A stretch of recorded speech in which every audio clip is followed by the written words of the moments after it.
Okay, so let's have a look at some hashing methods. So what we're trying to solve here is a way to be able to fingerprint data. So it doesn't matter if you're using 1 byte of data or even 1 bit of data or a whole network of data. We want to provide a verifiable signature for that data. So what we'll have a look at is some typical hashing methods and the basic types that we're going to be using. And then we'll see a problem that we have with hashing methods is that if we hash the same content, we'll produce the same hashed value. So for that, we address that by having salting. And then another problem that we have is that we can take this different data and then produce the same hashed signature. So for that, we'll have a look at collisions, and we'll see how collisions affect the hashing methods. From there, we'll look at some LM and some NTLM hashes that are used within Windows, and then we'll also try and benchmark all the different techniques to see how fast they can be cracked.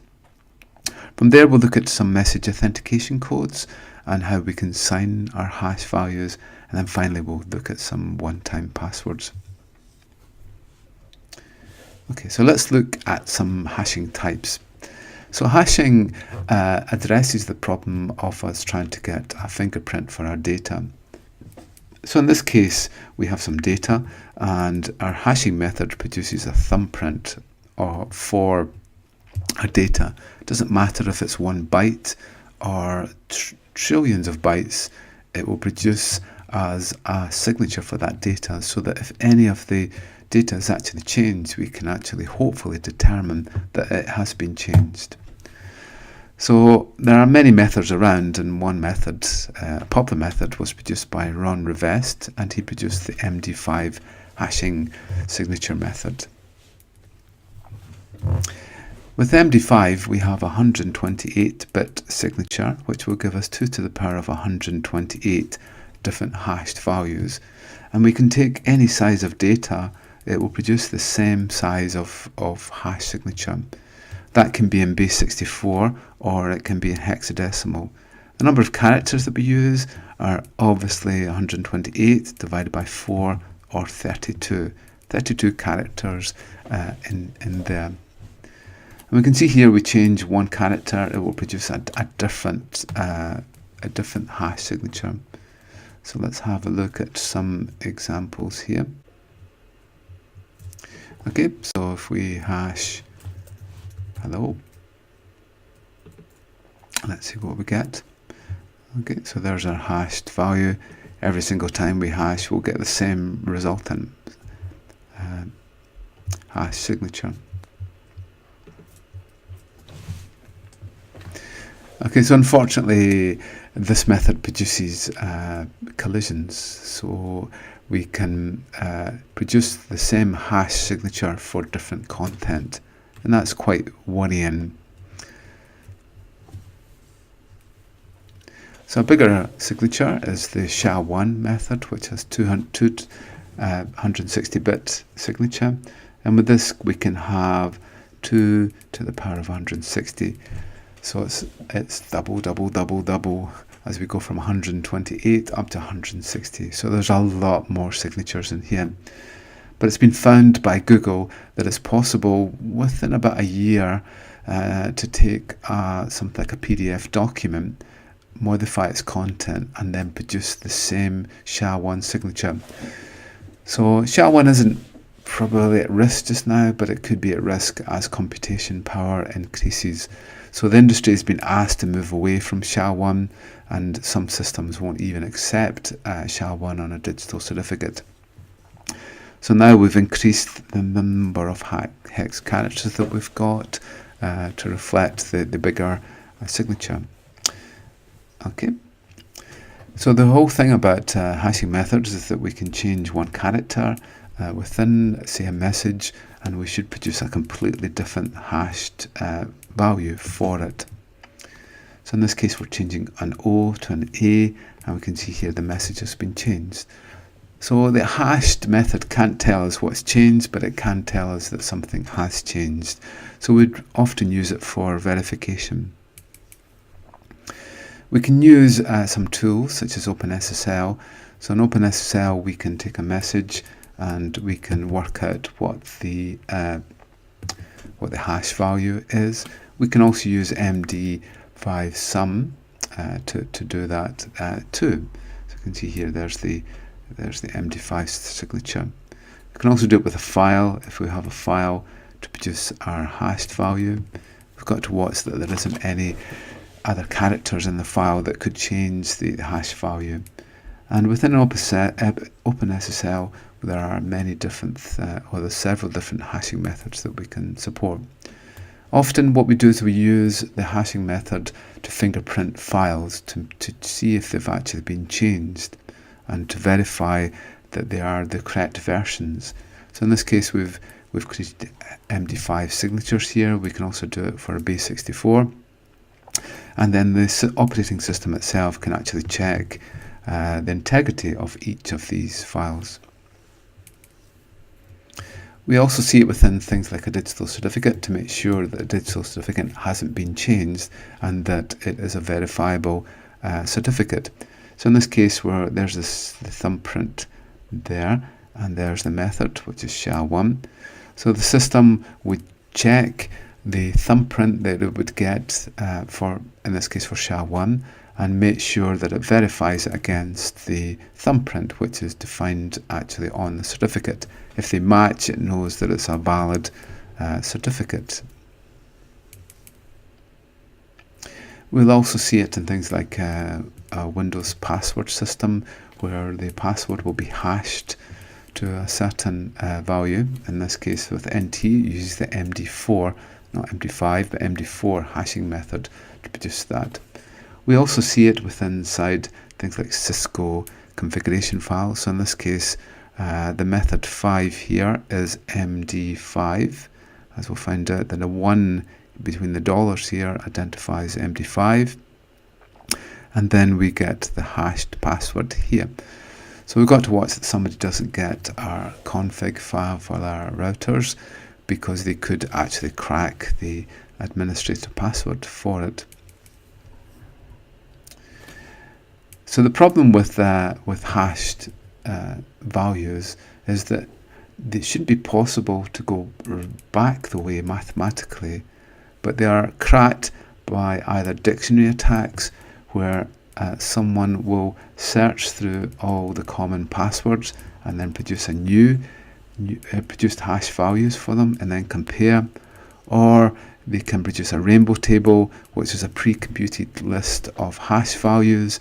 They will then go and search for the given hashed value and find it, and then reverse that back into here. So many of the well-known passwords have already been hashed, and there can be trillions of already pre-computed hashes that are available on the internet. And this is the problem, is that many people will have weak passwords. So this is the Adobe hack, where almost 2 million people selected the password of 123456. They weren't salted at all, which meant that once they were cracked once, they would be cracked for the nearly 2 million people.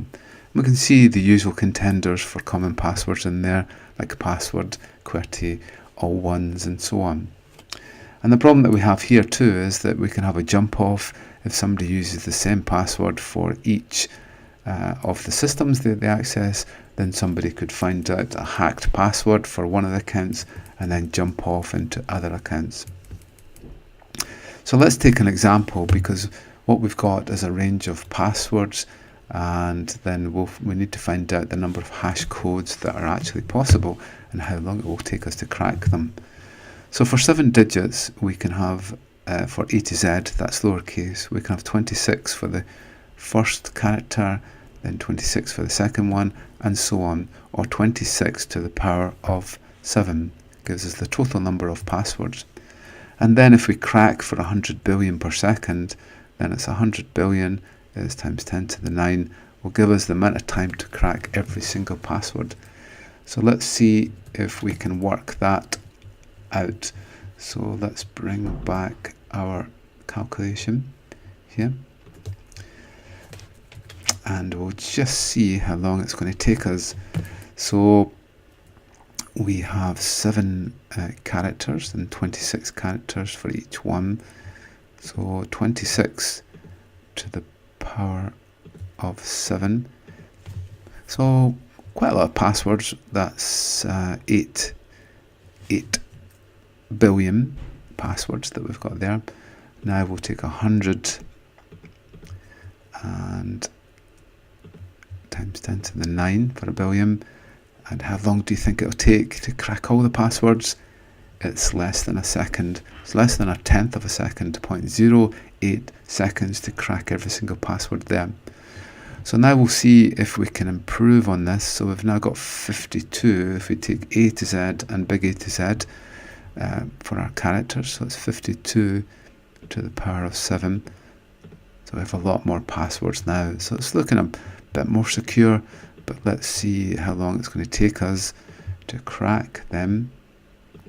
400 billion per second, and it takes us 10 seconds to crack every single password. So now we'll take this, which is A to Z, so that's 26. Big A to Z is another 26, 52, 53, 54, 55, 56, 57, 58, 59, 60, 61, 62. So we now have 62 characters.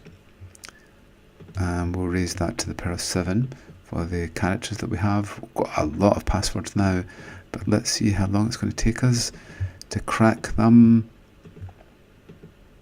35 seconds. So it takes us 35 seconds to crack every single password, even with these characters. Okay, so let's try this out. So in this case we can modify. So let's go for 10 billion cracks per second, and now we'll use 4096 processing elements as we would get in something like a GPU. So with A to Z, even 10 characters takes 3 seconds to crack. So we'll increase the number of A to Z, so it's upper and lower case, and we're up at 58 minutes. We'll now add numbers in,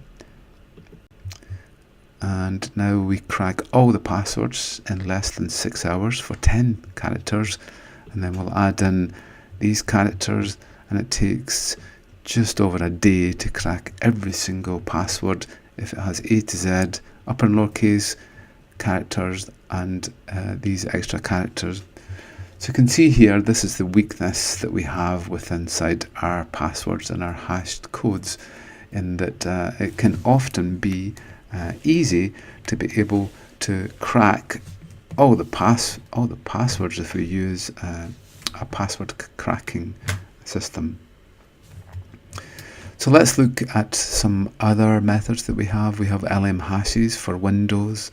SHA-1 is a newish hashing method that was created because NIST wanted to have another alternative to SHA-1 and SHA-2, so they created SHA-3. Should be quite well optimized for IoT devices, and it uses a new method of hashing. It's called the sponge method, if you're interested. Then we have bcrypt, and we'll see that later. Bcrypt is a very slow method, and it uses a hash in Bitcoin hashing. Tiger is another one that can be quite popular.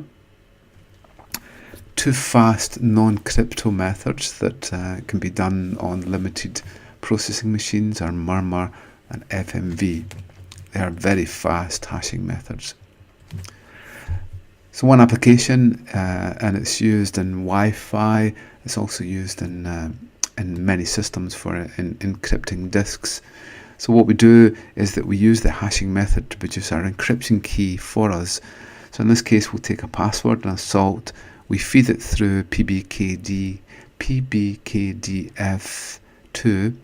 method, and then we produce an encryption. We produce a hash value, which is the encryption key that will then decrypt some content. So in this case, we might use AES, and this will be encryption keys that we thought would cover the whole space are now constrained by a password and with a salt. Okay, so PBKDFS2 is used in WPA2 encryption. It's a very slow method. Okay, so the problem that we've got is that this hashing method will produce the same hashed output, and we want to protect it against rainbow tables and dictionary attacks. So one way to do this is to add salt to the hashing process, where we take the string and we add on a salting string to it. This will produce many different versions of the hash value. When we store this, we must store the salt, because when the user logs in, we'll take their password, we'll take the salt that's stored, and then we'll see the actual, if we can end up with the same result. If we lose the salt, we could be in trouble, because we'll not be able to verify the user's hashed salted password. So this is what one of the formats looks like. The dollars will delimit the type of hashing we're using. This is MD5. The salt value, in this case the salt is Fred, and then the hashed salt value, which is there. So what happens is the user puts their password in, we pop off the salt from the stored hashed password value, and then we compute what our hash value is, and we compare it against what's on the system, and if they're the same, the user has entered their password correctly.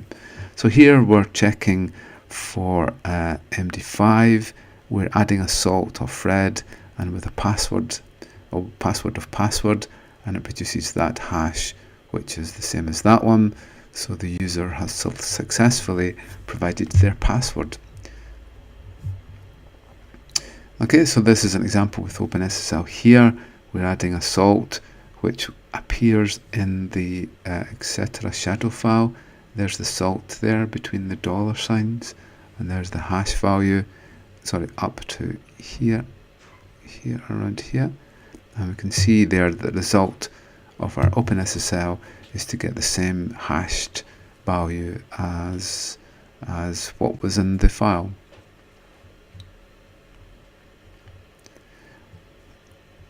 So a problem that we can have with our hashing values is that we have what's called a collision. So a collision happens when we take two different input data formats and then produce the same hashed value. So it can reduce the trust in the system. So we have what's called a collision. So the collision can actually happen with a similar context, that we could take messages that were similar in their context and actually produce the same hash value. A worrying one is when we take a full context, so two messages that might say something differently actually produces the same hash value. So Google have done this with SHA-1, where they took a PDF document with a certain SHA-1 signature, and then after over a year and with a lot of computation, they modified elements in the PDF, and they were able to produce the same SHA-1 signature. So you couldn't really trust the signature of the PDF because you created a collision. So what's happened is that the industry has now been asked to move away from SHA-1 because the hack could accelerate, and then it might be possible to produce things like digital certificates that were signed but actually were fake ones. So it's not too difficult to produce an MD5 signature, and then also it's not too difficult to create a SHA-1, but obviously not within a full context within a reasonable time. So what should happen with a good well-defined hash signature is that if you twiddle the bits, then it should produce a completely different hash signature. Unfortunately, it was found that with this data, all that you need to do was to flip a few bits, and you would actually produce the same hash signature here. So hopefully modern ones are better designed so that one change in a bit should change the hash signature completely. And it happened recently that NAT produced a collision for two images. He went on and produced it for 3 images. It cost him 60 cents in this case for the 2 images and took about 10 hours in the Amazon GPU cloud. So what he did was that he stuffed bytes into the images until he came up with the same hash signature for each of the images.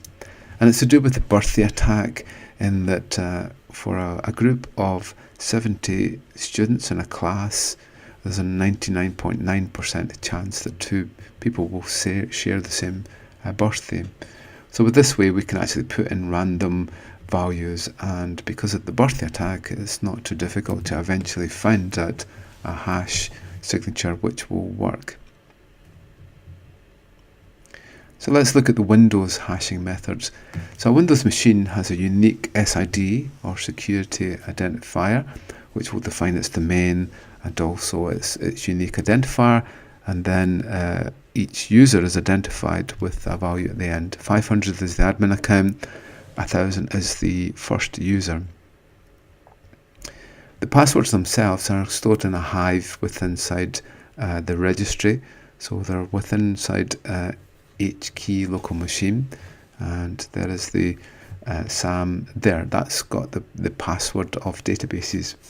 So an intruder would extract the passwords onto a file and then use something like John the Ripper or offcrack to be able to crack those passwords.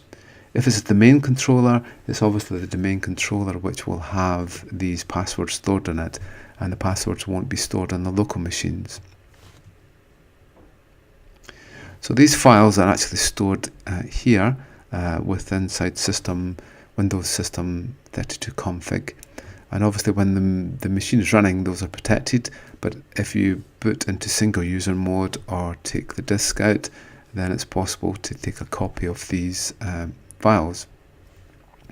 So this is an example of an NT hash and an NTLM hash. One thing to notice here, if the characters are smaller than a certain amount, then actually the LM hash produces the same signature at the end of it. So the export here defines a certain format. This is what we get as an export of Windows hash files, such as from samdump2, and that will extract into that format. It's then possible, there's the format here, gives the LM hash and the NT LM hash there, and then we can use John the Ripper to be able to format that, and it tries out certain keys. In this case, it's found out the password for the user Napier is Napier. You can also use offcrack. Offcrack is a graphically orientated system where we load up some rainbow tables, and then it will search through the rainbow tables to be able to find the hash. And then we can get extremely fast hash crackers. So in this case, we've got this one does 1.5 terahashes, only costs between $3,000 and $5,000. This one here has 25 GPUs fitted into it. It may actually be that one. And it can crack an 8-character NTLM hash within 5 hours and a 14-character LM hash within just 6 minutes. It does about 350 billion hashes. And basically all that happens is that the possible hashes get distributed to the GPUs, and they each look after their own range of passwords. So they operate differently, and they go from extremely fast hashing methods to extremely slow. So normally the slow ones are the best if we want to stop people from hacking our passwords. So PBK, DFS2 and bcrypt and so on are fairly slow passwords hashing methods. And they also have a number of rounds, so the more rounds that we put them round, the slower they become. So we can make them even slower than they actually show here. The fast ones are the SHA-1s and the SHA-256s and MD5. These are optimized, and the non-crypto methods are the fastest of all. So if we want fast hashing, these are the methods. If we want slow cracking of passwords, then we look down here. So these are some of the hashed passwords we've got here. If we look at this one here, we can see it uses the APR1 method. There's the salt, and then there's the hashed password. Okay, so let's have a quick look to see this here. Okay, so we'll take that benchmark there.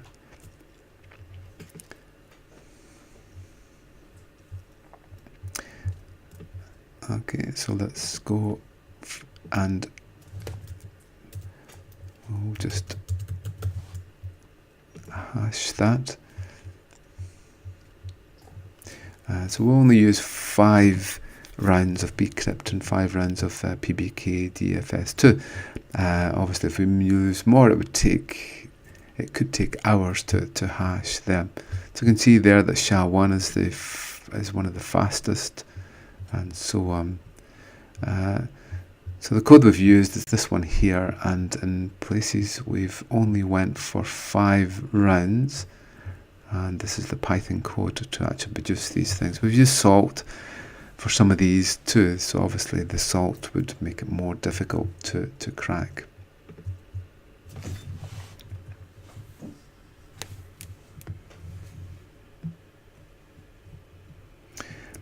Another thing that we use is what's called a signed hash or a MAC, message authentication code.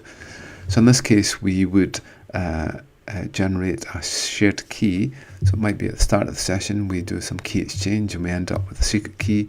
We then encrypt the hash value with our key and send it over the other side, and then only the other side has the right key to be able to decrypt the HMAC. So that not only verifies the message, but also verifies the sender, because only they should have the secret key that can actually sign the MAC. HMAC is a common one which is actually used.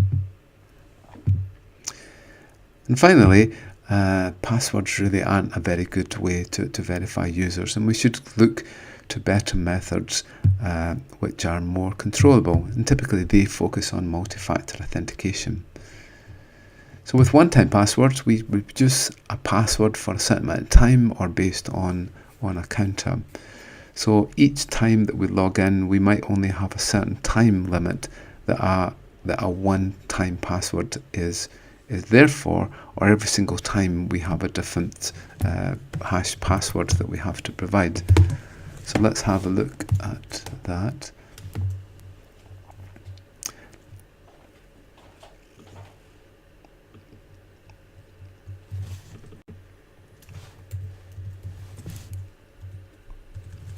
And we'll go for a timed one-time password. Okay, so in this case, what we're going to do is that the password will only be valid for 5 seconds. So we could make it valid for maybe a day or an hour or something like that. So we'll generate a one-time password. Okay, and if I keep clicking, it won't allow me to create another password for another 5 seconds. So normally you would have a key fob, and with the key fob, you would look at it at a certain time and then get the number and then feed in the number to the website, say, that was generating this. We can also make it counter based. So with a counter, then depending on the count value that we've applied, so the next time we might log in, we might have counter 5 and then counter 6 and so on. So each time we'll have a new value, a new counter value that we have to put in. Okay, so these produce much more controlled methods and eradicate many of the problems that hash methods produce. Okay, so that's been an introduction to hashing methods. There should be lots of examples on the website that you can try out. Okay, thank you.